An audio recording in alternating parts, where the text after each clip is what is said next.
The Tale of Peter Rabbit. Once upon a time there were 4 rabbits, and their names were Flopsy, Mopsy, Cottontail, and Peter.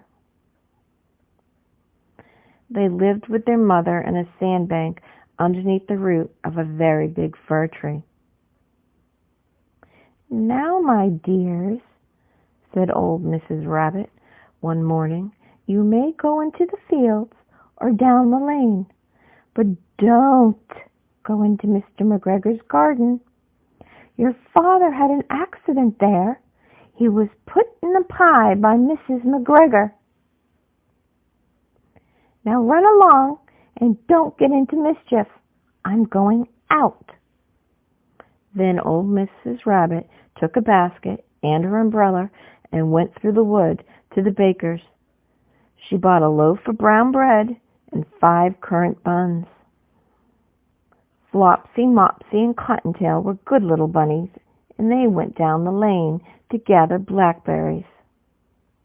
But Peter, who was very naughty, ran straight away to Mr. McGregor's garden and squeezed under the gate. First, he ate some lettuce, and then French beans, and then he ate some radishes. And then, feeling rather sick, he went to find the parsley.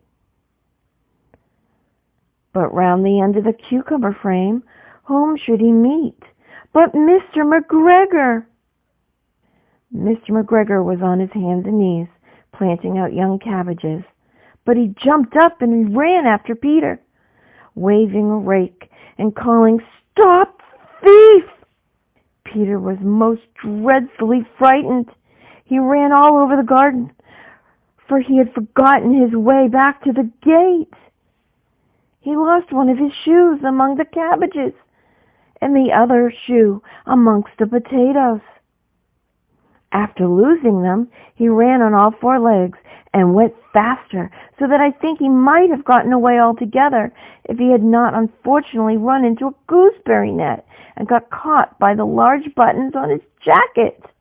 It was blue jacket with brass buttons that was quite new. Peter gave himself up for lost and shed big tears, but his sobs were overheard by some friendly sparrows, who flew to him in great excitement and implored him to exert himself. Mr. McGregor came up with a sieve, which he intended to pop over the top of Peter, but Peter wriggled out just in time, leaving his jacket behind him. And he rushed into a tool shed and jumped into a can. It would have been a beautiful thing to hide in if it had not had so much water in it. Mr. McGregor was quite sure that Peter was somewhere in the tool shed, perhaps hidden beneath a flower pot. He began to turn them over carefully, looking under each. Presently Peter sneezed. "Oh, Ka-choo!"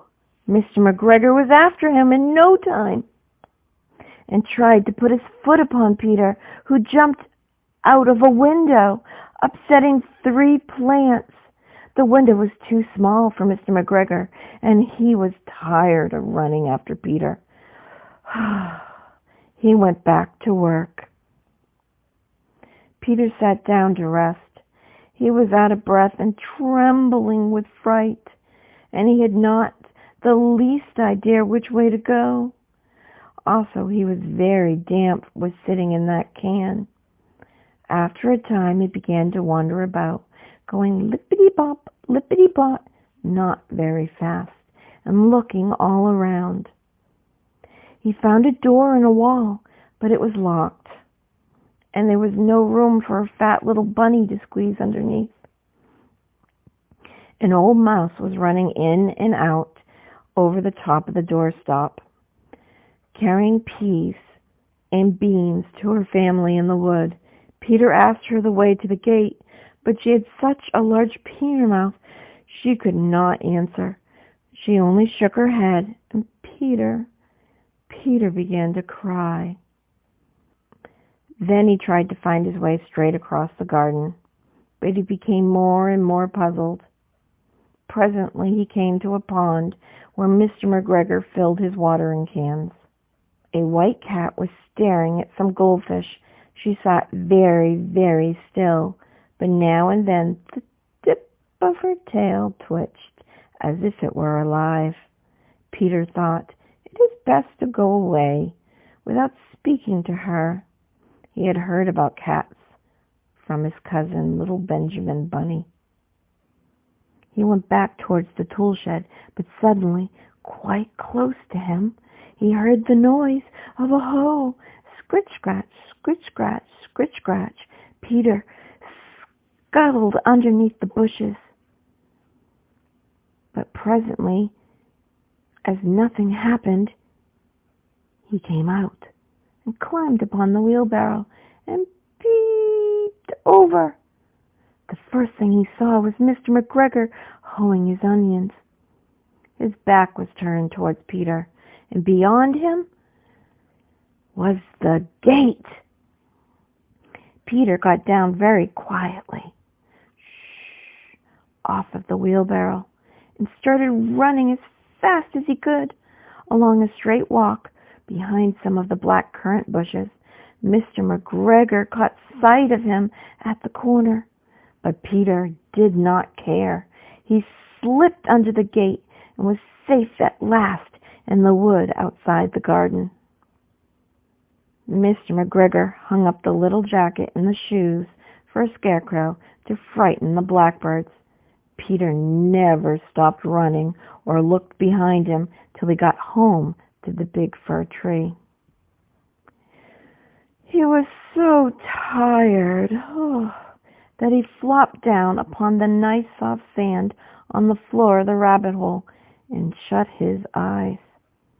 His mother was busy cooking. She wondered what he had done with all his clothes.